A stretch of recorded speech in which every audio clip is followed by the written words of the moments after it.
Opa! Salve, salve, Olá, salve, doutor Rogério. Prazer enorme estar falando contigo de novo. Edmar, que pontualidade britânica essa sua, hein? Mas quem está usando gravatinha borboleta é você, né? Ser Então, britânico. pois é, você de britânico veio com o horário, eu só posso usar a gravata, é o que sobrou para mim. E aí, tudo em paz, cara? Você sabe que, você sabe que tudo em paz. Você sabe que eu comecei a usar gravata borboleta uma época quando eu estava muito fora do peso, né? Estava muito fora do peso.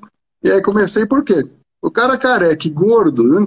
A única chance de as pessoas não lembrarem aquele cara da aula careca e gordo era aquele cara da gravata borboleta.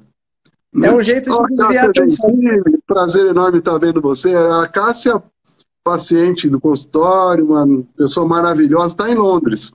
Está em Londres. Opa! Aí, em Ricardo Londres a gente Bacon, falando, Henrique. e a Falando gente de falando do Londres, estudo logo, aqui.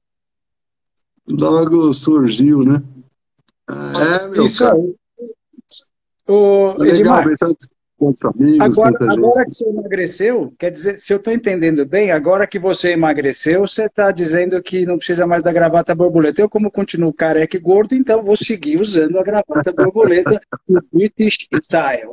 Vamos lá, vamos nessa. Ai, ai.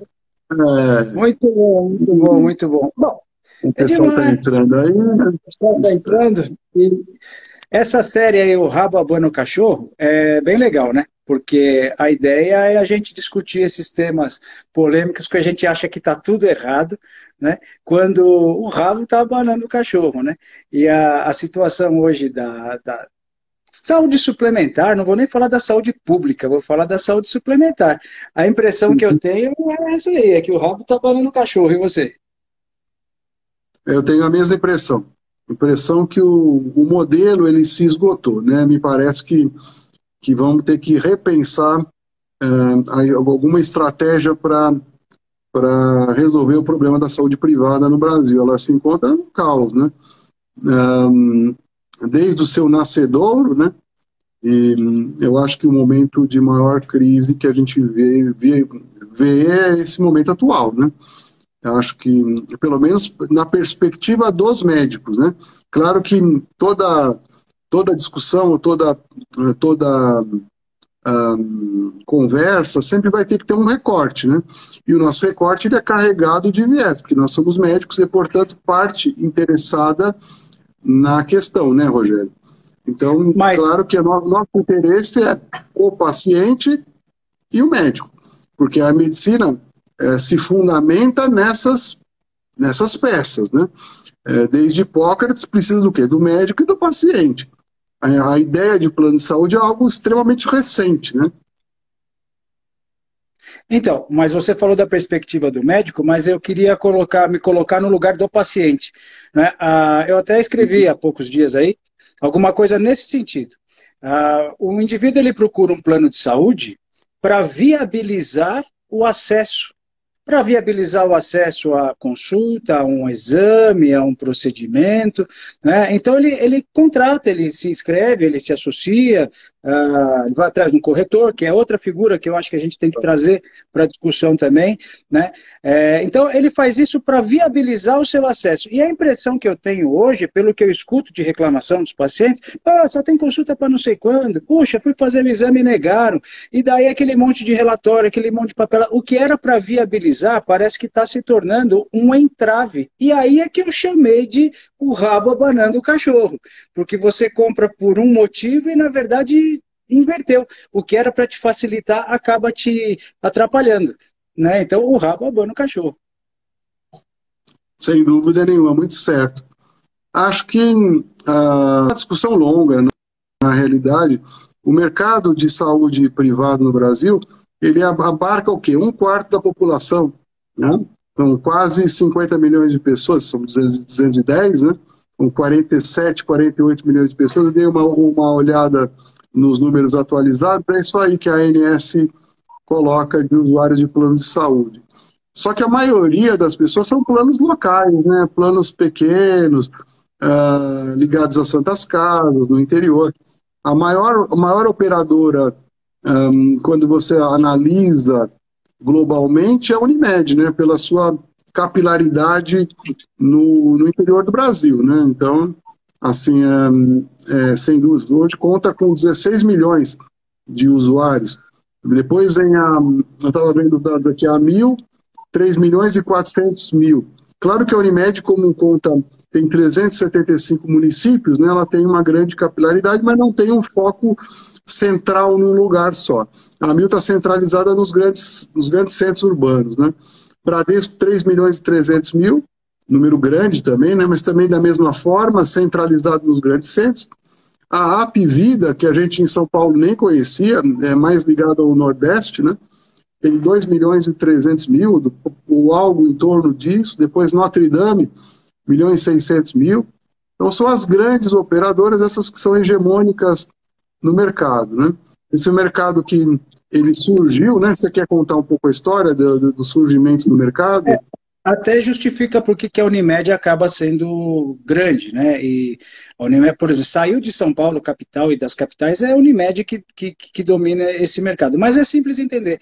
Só para ter uma ideia, esse negócio de plano de saúde nasceu na década de 50, para a indústria automobilística, que criou uma espécie de pecúnio para os seus funcionários. Então, era como se fosse uma associação própria para os funcionários da indústria automobilística, isso na década de 50. Só que daí, o pessoal começou a olhar, pô, mas eu não sou funcionário, eu não sou metalúrgico, eu não sou da indústria, pô, e meu parente que não é? E aí, então, se enxergou um mercado para isso. A ponto de, na década já de 60, em 1967, a própria Associação Médica Brasileira, a própria AMB, ajudou a fundação das Unimeds, das cooperativas médicas, para vender esse plano de saúde, ou seja, meio que incluir num projeto mais ou menos assim assistencial, quem não era associado à indústria automobilística. Muito bem, só que isso virou um baita do mercado. E aí começaram a surgir várias associações nesse sentido. E ganhavam muito dinheiro.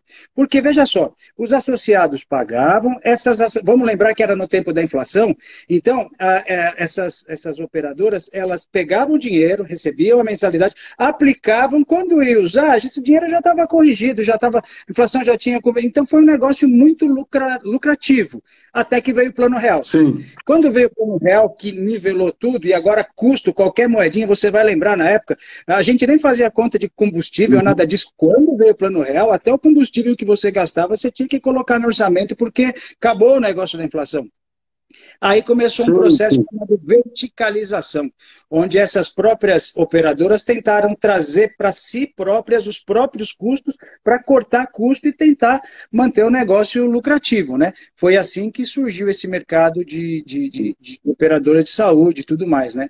Mas com essa ideia de vender uma facilidade de acesso que hoje se tornou um entrave pelas coisas que a gente escuta aí. Eu não sei, talvez você tenha mais dados aí do que eu. Você sabe, eu nasci em Santos, então a primeira Unimed do Brasil, ela foi fundada em Santos, né? Você trabalhou na Unimed, né? Você trabalhou na cooperativa, você foi da administração.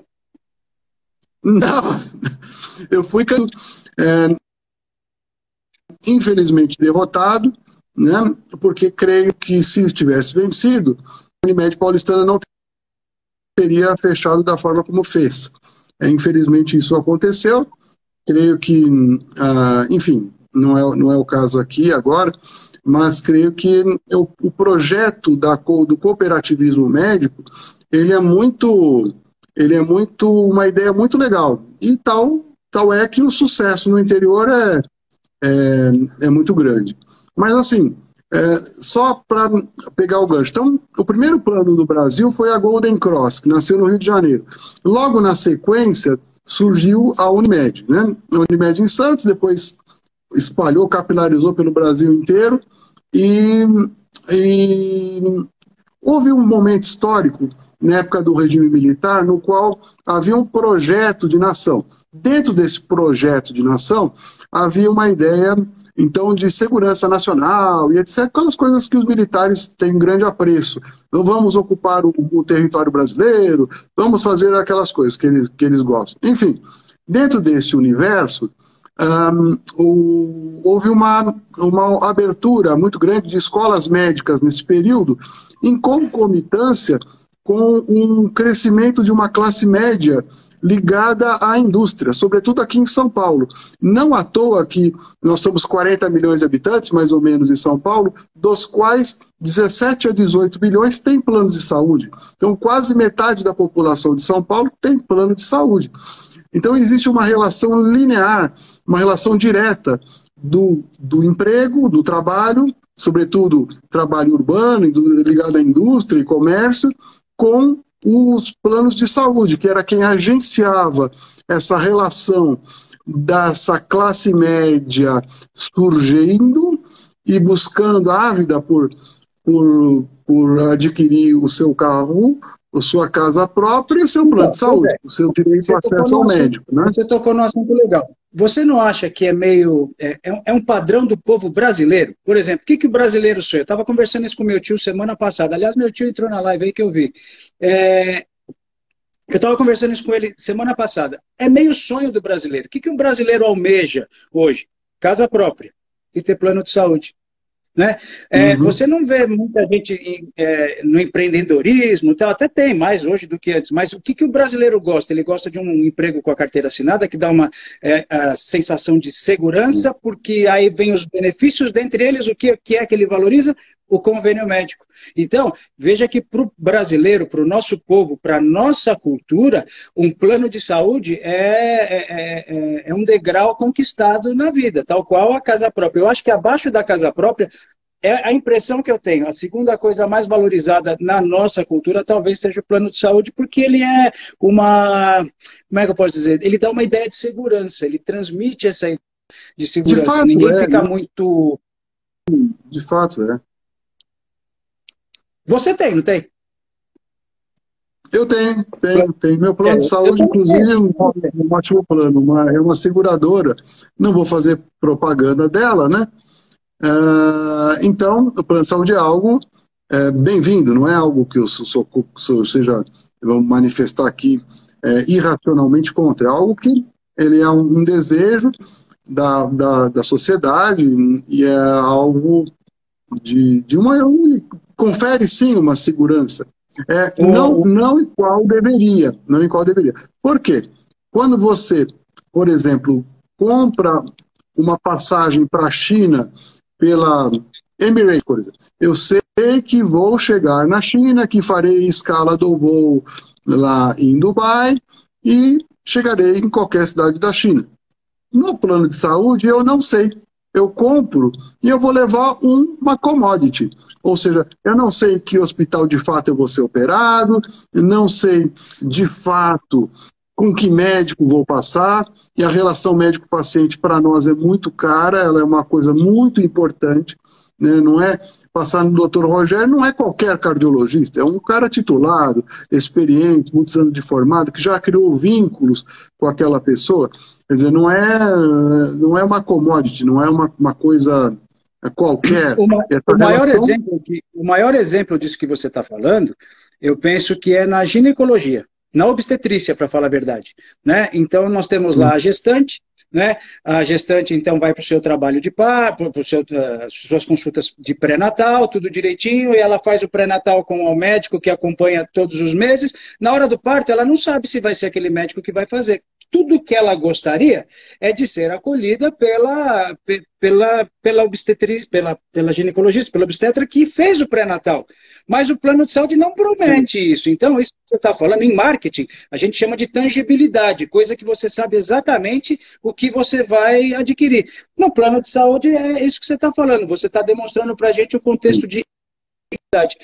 Eu queria propor aqui uma situação real, aconteceu comigo, e eu queria a sua opinião. Vamos lá. Estou eu, no meu consultório, lá, como sempre. Daí chega uma paciente, uma consulta pré-operatória, avaliação cardiológica, para uma cirurgia de retirada de vesícula por vídeo. Coisa simples. Paciente, eletrocardiograma normal, exame clínico normal, raio-x normal, tudo normal, paciente, jóia. Risco baixo, ok, fiz o relatório, falei assim, olha, está aqui, está tudo jóia, pode seguir para sua cirurgia, entregue isso aqui para o cirurgião. Ela já estava indo embora, com a mão na maçaneta, ela volta, fala, doutor, mas eu preciso mesmo operar?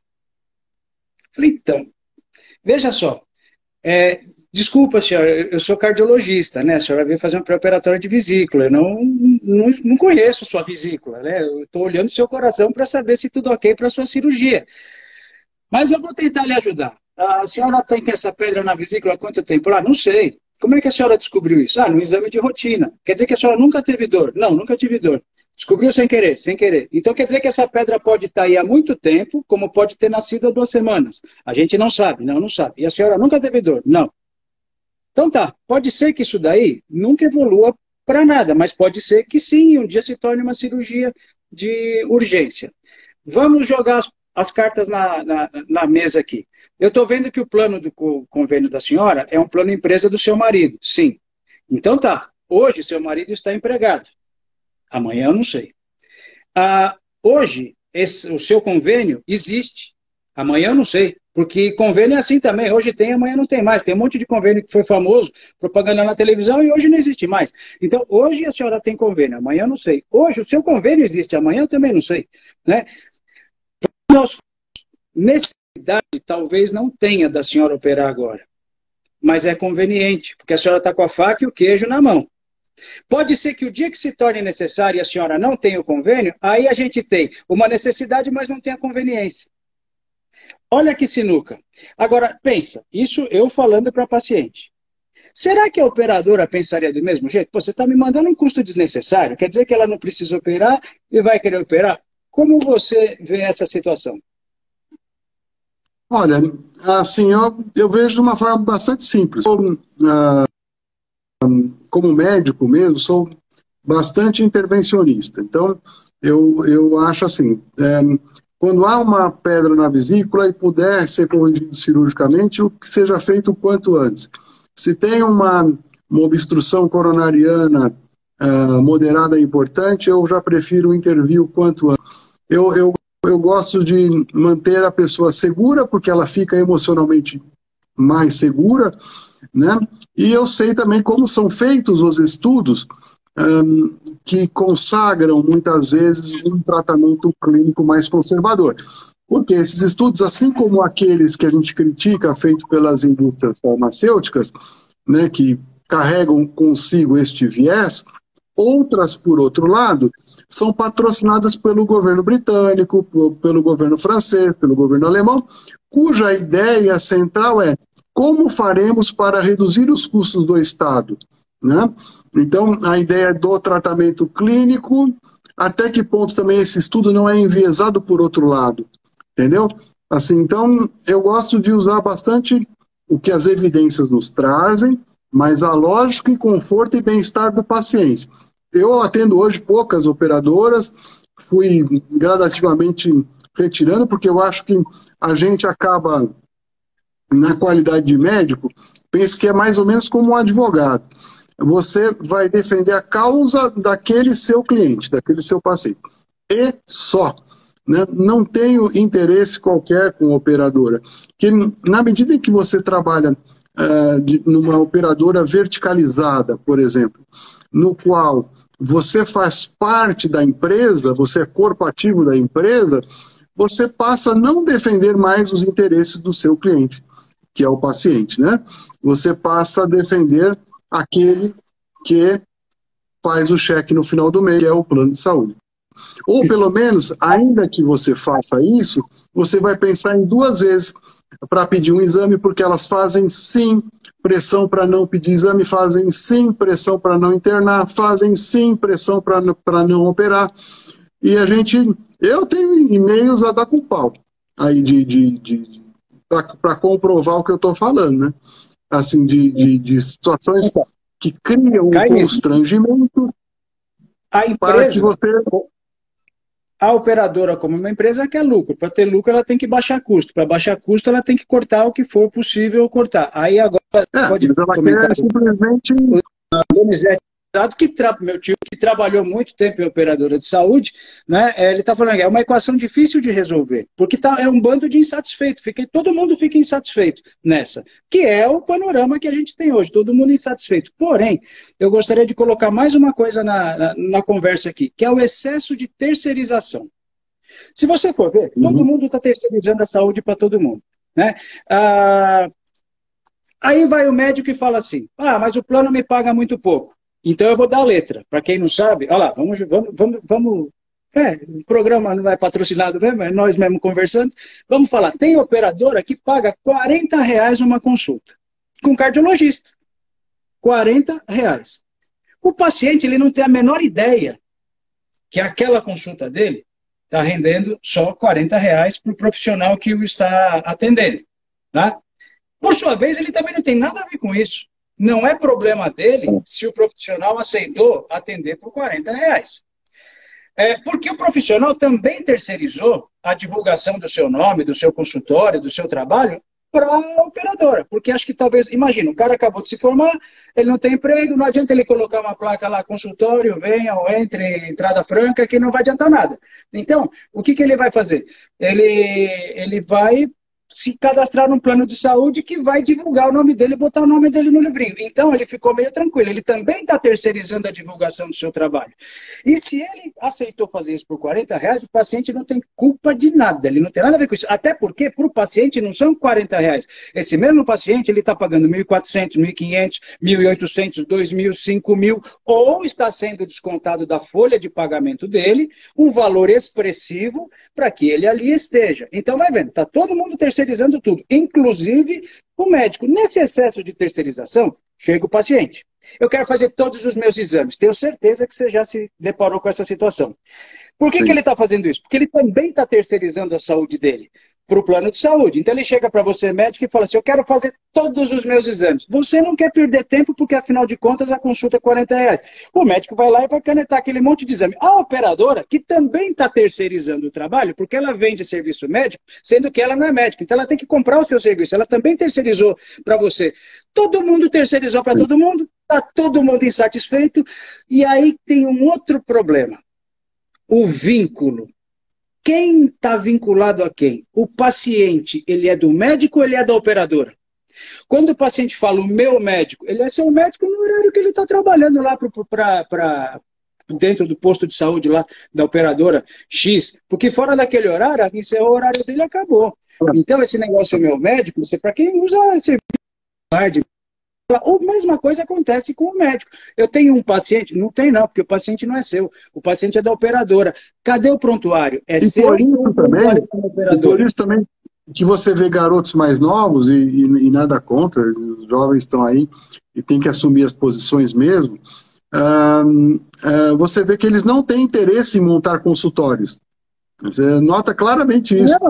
Porque o grau de responsabilidade que você assume num consultório é infinitamente maior. Porque aquela pessoa que se atendeu hoje e não melhorou, ela vai voltar amanhã.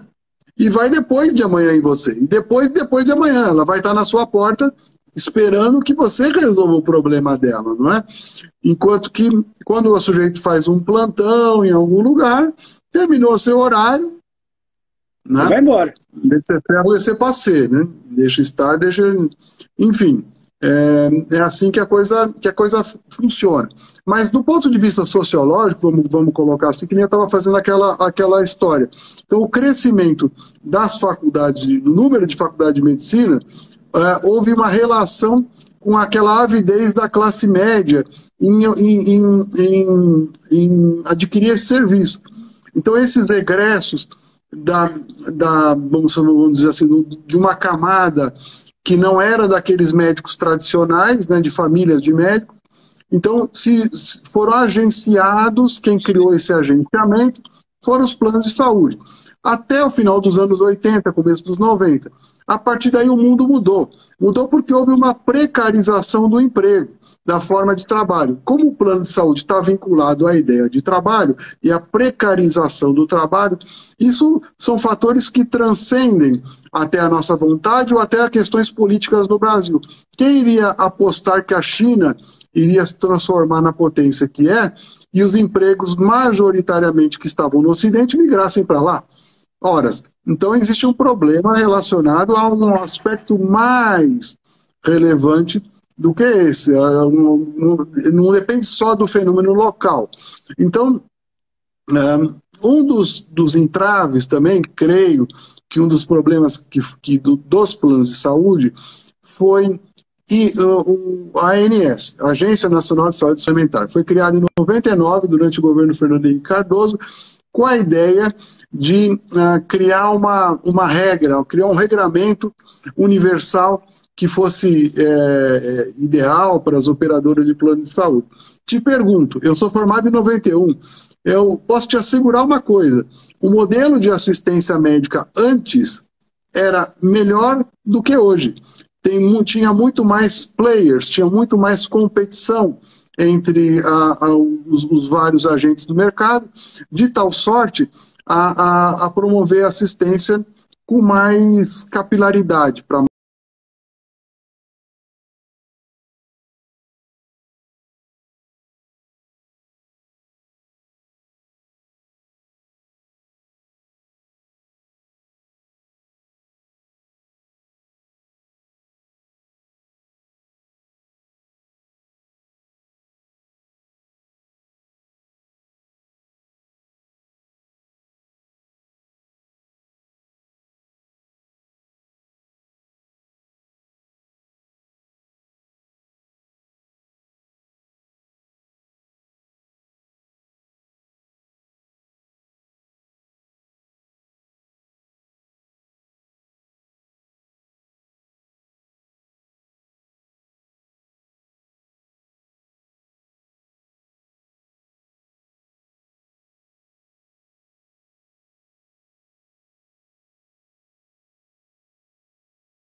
Pronto, caiu, mas acho que vamos reconectar.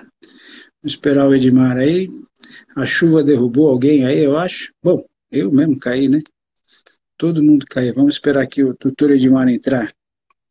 Mas é isso, enquanto ele está se reconectando aí, ah, agradecer aí o pessoal que participou aí, está mandando bastante pergunta aí, então, esse é o cenário, né? E a gente tem que encontrar, a ideia não é falar mal de operadora de saúde, falar mal de plano de saúde, não é nada disso, né? É a gente tentar encontrar uma alternativa que possa suplantar aí essa questão dos vínculos, né?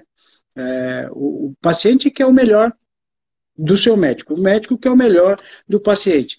A gente vai para congresso fora, o Edmar, então, bastante também, a gente vive indo para congresso fora e vê um monte de tecnologia, de coisa legal. Chega aqui, não, mas isso o plano não cobre, o convênio não cobre.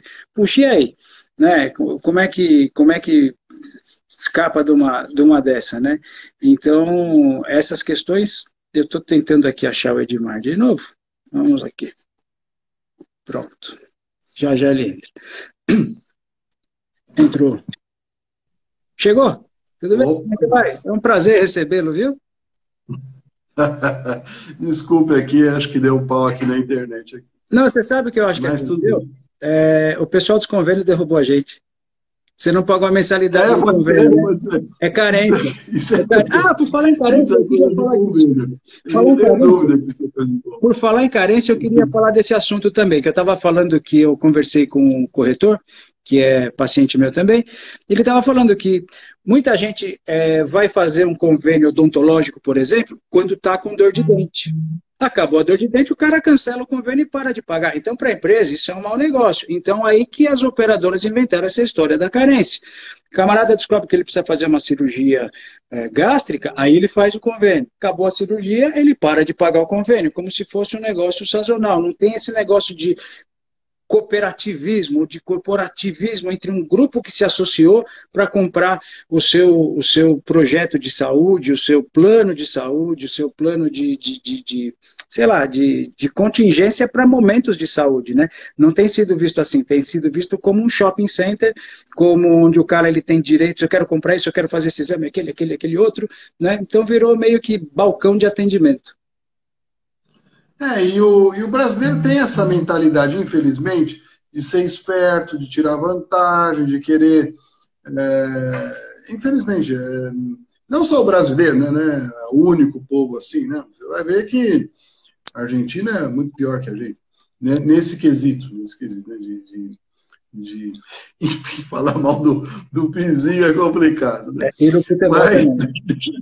Falei demais. Não, mas a ideia é essa, senão o rabo não abana o cachorro, né?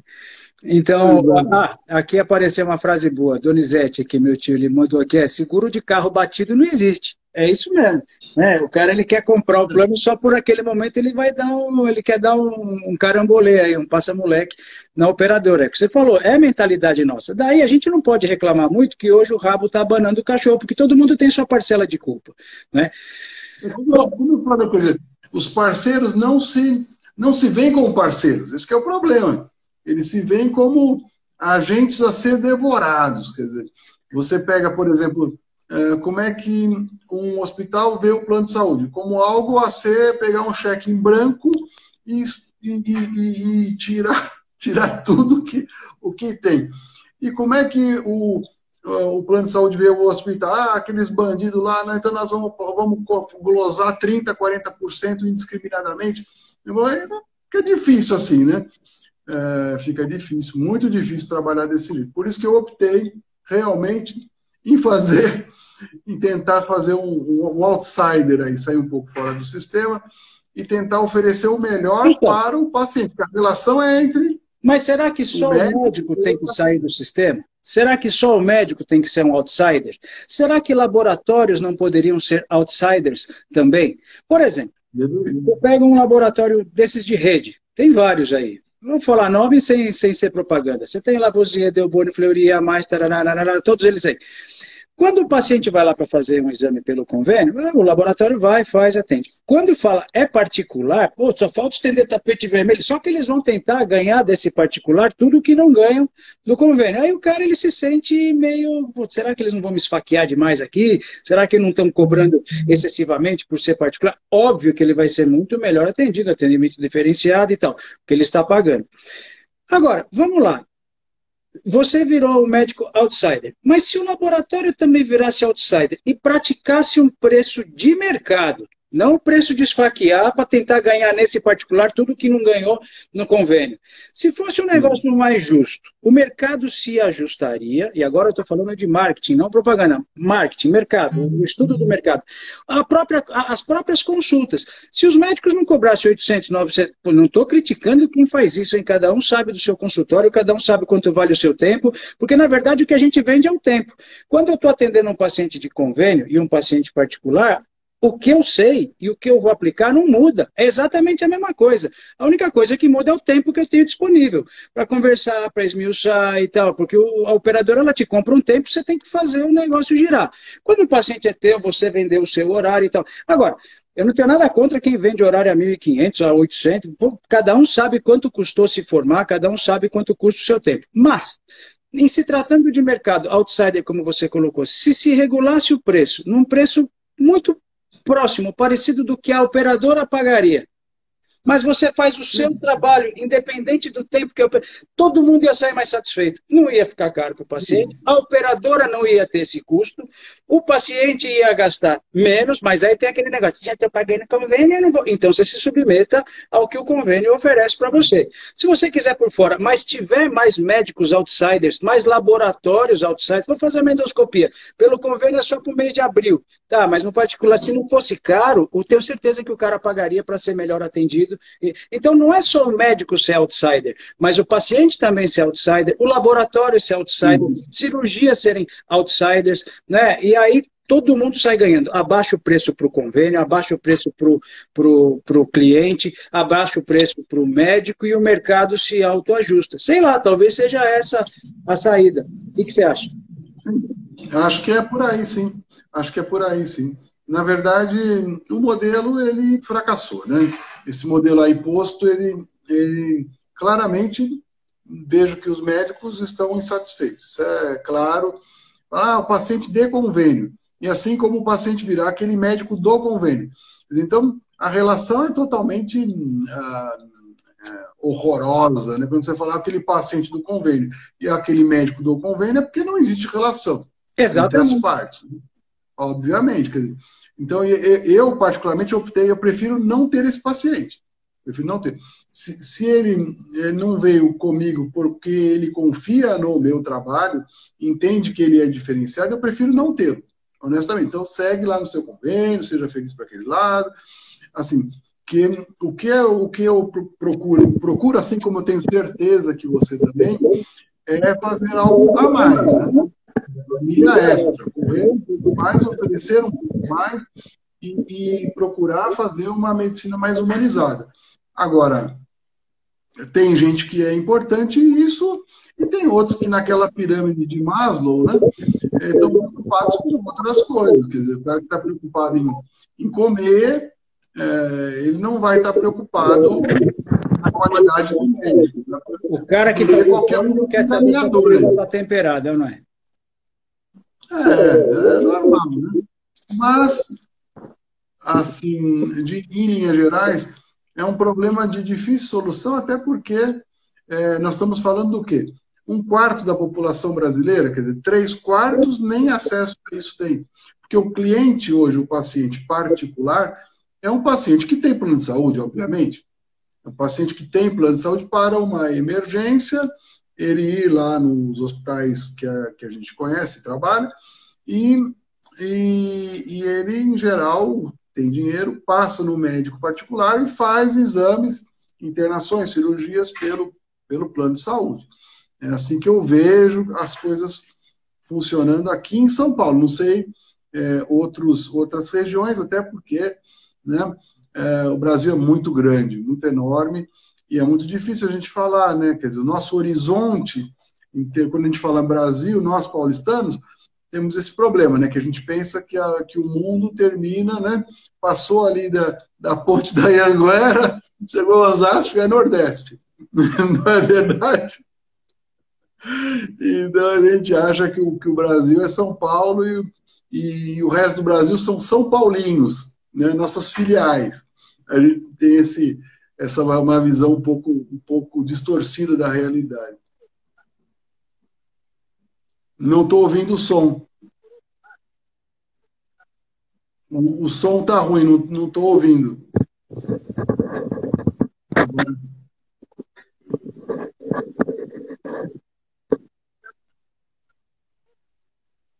Não está dando para ouvir.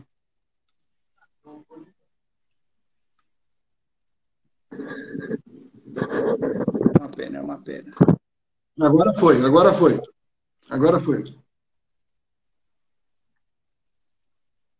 Não foi de novo. Não, agora não. Realmente não dá para ouvir nada.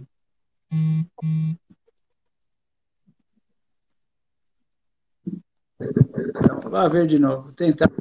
Agora estou ouvindo. Agora foi. Então, tá, vamos lá. A gente fala que você estava dizendo que é restrito a São Paulo, mas tem uma questão que é legal, por exemplo, uma discussão como essa, a gente está discutindo com as pessoas que a gente conhece. Né? Quem está assistindo a gente aqui, quem está participando, mandando mensagem, é tudo gente que a gente conhece. A gente não pode... O Eduardo Barracuda também assistindo, de Ribeirão. Gente boa. Então, mas são pessoas que conhecem a gente, são pessoas do nosso meio, são seus pacientes, são meus pacientes, são os nossos relacionamentos que estão aqui. Então, a gente não consegue resolver o problema do mundo, claro que não. Mas se a gente conseguir resolver, pelo menos a nossa volta, já é um grande passo, penso eu. Sim, sem dúvida alguma. Sem dúvida alguma. Mas, assim, eu acho que ainda vai ter algumas mudanças grandes dos planos de saúde por conta desse público classe CD que vai ser atendida fundamentalmente por planos verticalizados. Acho que vai acabar com essas clínicas populares montando algum sistema de verticalização com alguns hospitais e vão tocar a ideia para frente. Por quê? Assim como o Nascedouro se fez através do emprego de carteira assinada, etc., e os egressos das novas escolas médicas fundadas ali no regime militar, agora com a abertura, inclusive irresponsável, do número de faculdades de medicina, que tem em todo canto milhares, formando sabe Deus como, né? Vai haver uma oferta, obviamente, maior de serviços e vai, enfim, de qualidade duvidosa, mas vai ter e vai buscar esse novo público, o CD, não é? Que vai ser o possível, vai trabalhar na rede verticalizada e assim vai ser posto. É melhor que nada? É melhor que nada. É um tipo de medicina que eu estou disposto a fazer? Não. Por quê? Porque na medida em que eu perco a minha liberdade de ação e tenho que não pedir exame, não internar quem eu devo e não operar, eu prefiro parar, vamos trabalhar com outra coisa e tal. Para mim, não é o tipo de formação pessoal e que eu acredito que seja possível, né? O exercício da nossa profissão tão nobre, mas o exercício desta forma, né? Mas é o que se avizinha, porque nos Estados Unidos, 90% dos planos do sistema privado de saúde já se encontra mais ou menos nesse modelo. Então, isso é o futuro. Mas também, hoje eu vejo também que 30% a 40% dos egressos nas faculdades de medicina nos Estados Unidos são do Oriente. Americanos não querem mais fazer faculdade de medicina, até por conta desse mercado que se apresenta lá, né? Então, é bem nítido essa situação. Os últimos anos que a gente andou indo lá para os congressos e frequentando lá os grandes centros, você vê o número grande de médicos indianos assumindo serviços lá.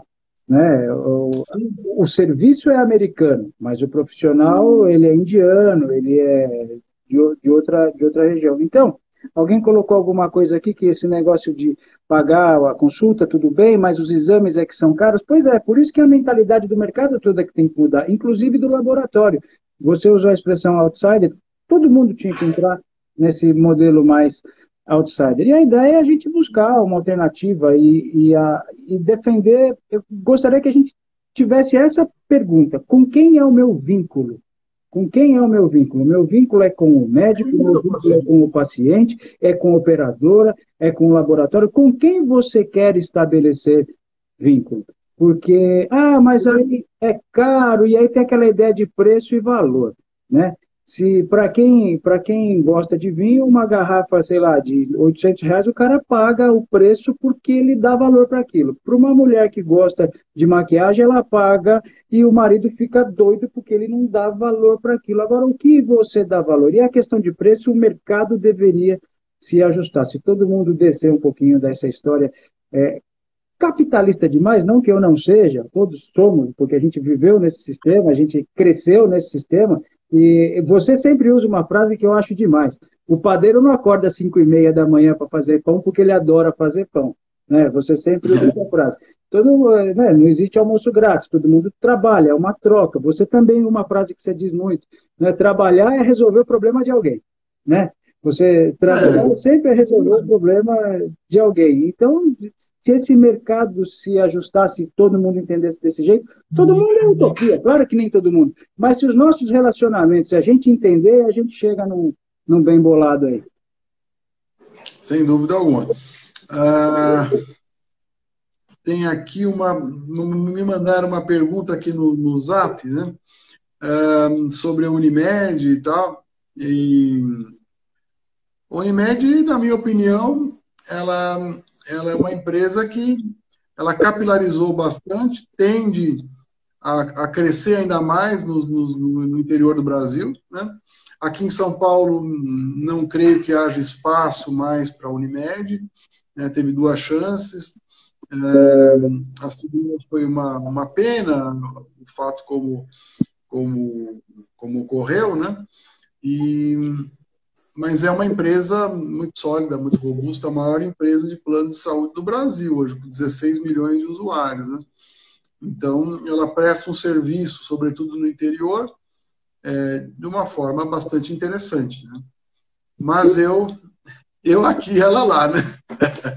Alguém colocou aqui, é muito cansativo trocar de médico. Então, não troque.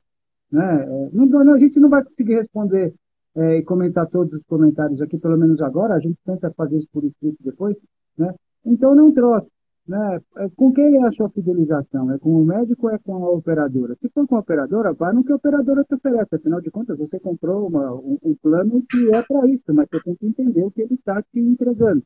Né? Não é isso, meu gosto, não entenda isso como grosseira, não é nada disso, é uma questão de consumo, demanda, consumo, o que você, de fato, valoriza, né? Eu ouvi 2 frases de um amigo que ele falou o seguinte, achei muito engraçado.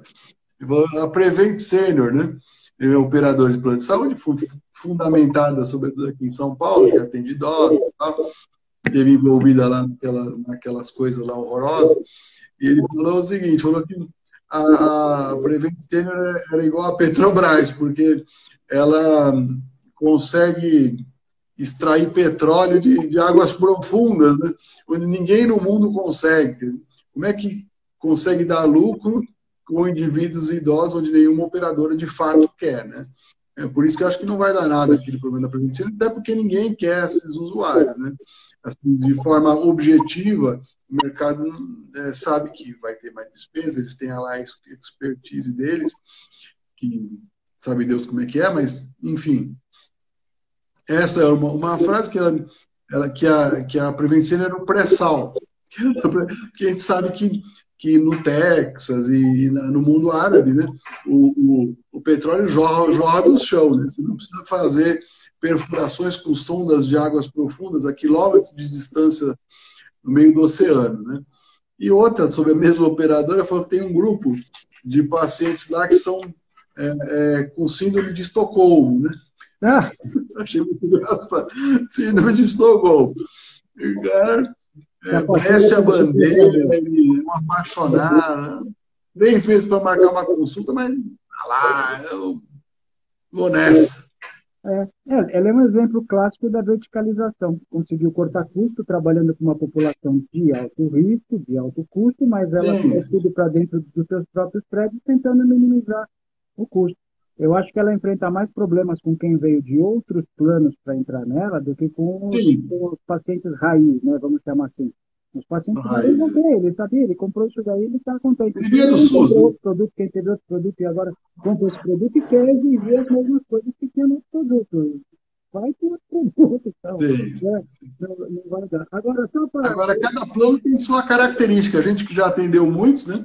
Sabe, cada um deles tem sua característica, seus vícios. Vai dando uma hora aqui a live, a gente vai ter que encerrar. Eu vou encerrar contando uma história que aconteceu comigo agora também. O paciente chegou e falou assim, então, eu tinha um outro convênio, mas agora eu tive um problema na empresa, eu precisei mudar de convênio, pagar um convênio mais barato, e eu só passava em médico bom, eu passava lá no HCOR, eu passava não sei o quê, eu passava...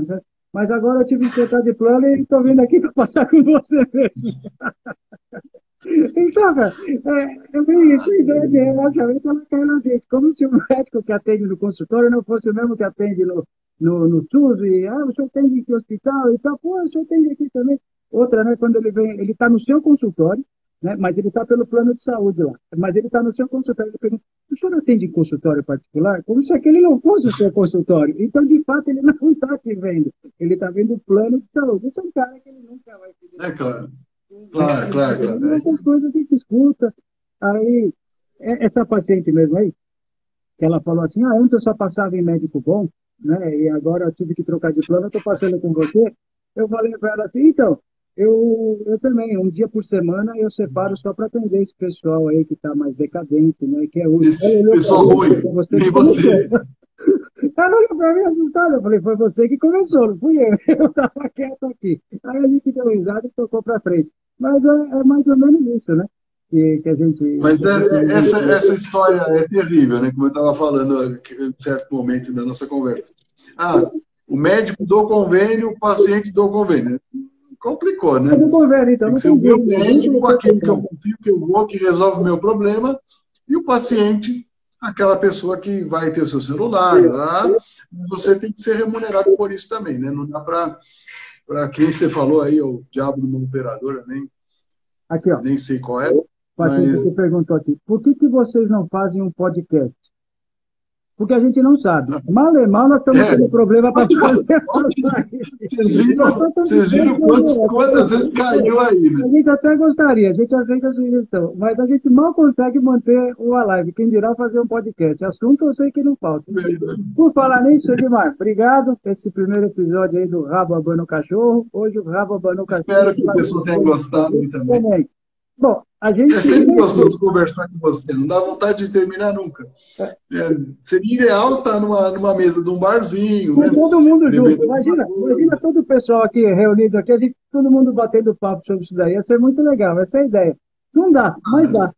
Como é que dá? Assim, né? Via live, essas coisas. Então, muito legal. E em breve a gente manda... Quando eu optei por morar em São Paulo, podia ter ficado lá em Belo Horizonte, mas eu optei por morar em São Paulo, foi exatamente esse amor que eu tenho pela cidade, né? Dessa vida urbana que ela tem, essa característica que nós temos de estar em contato uns com os outros, de sair, ninguém convida aqui em São Paulo alguém para jantar na sua casa, isso não existe, né, Maria?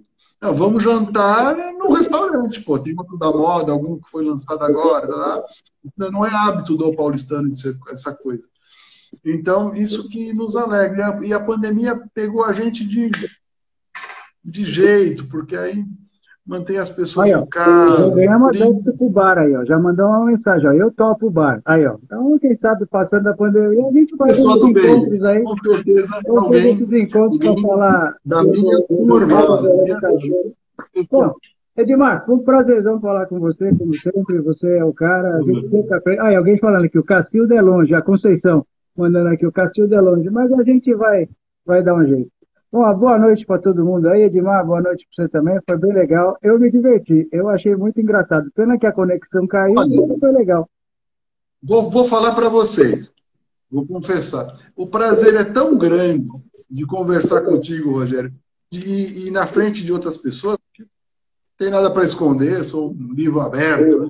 Assim como você, que para mim faria esse programa, essa coisa, quantas vezes fosse necessário, É isso o aí. eterno retorno Vou te falar, do minuto, cada assunto, minuto valer pela eternidade. é verdade. Assunto polêmico não falta para gente, assunto polêmico não falta para gente tirar barato aqui. A ideia é essa. A gente pode falar o que Sim. quiser, porque aí é lançamento, não tem patrocínio, não tem nada, a gente fala o que E quiser. você sabe, você me conhece bem, né, amigo, há 20 anos, né, que eu adoro falar mal dos outros. Né? Uns gostam de jogar Se for futebol, em público, uns, então, uns se gostam. for em público, Uns então gostam. melhor Tem gente ainda. que gosta de jogar futebol, É, outros gostam de assistir futebol, uns gostam de jogar baralho. Meu hobby é falar mal dos outros. Então, assim, e não de conta plano de segredo, saúde, como eu falo para consultor. achei.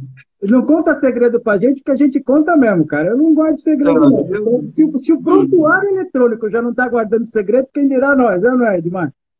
Exato, não pede para mim isso. Não me fala, porque Então tá, joia. Pessoal, um grande abraço, uma boa noite para todo mundo aí. Obrigado pela paciência aí. Mandem sugestões aí de mais assuntos pra gente. A gente já tem algumas coisas listadas aí, mas vocês podem mandar sugestões no canal, na minha página, na página do Edmar, e vamos lá. Um grande abraço, pessoal. Boa noite. Boa noite. Tchau.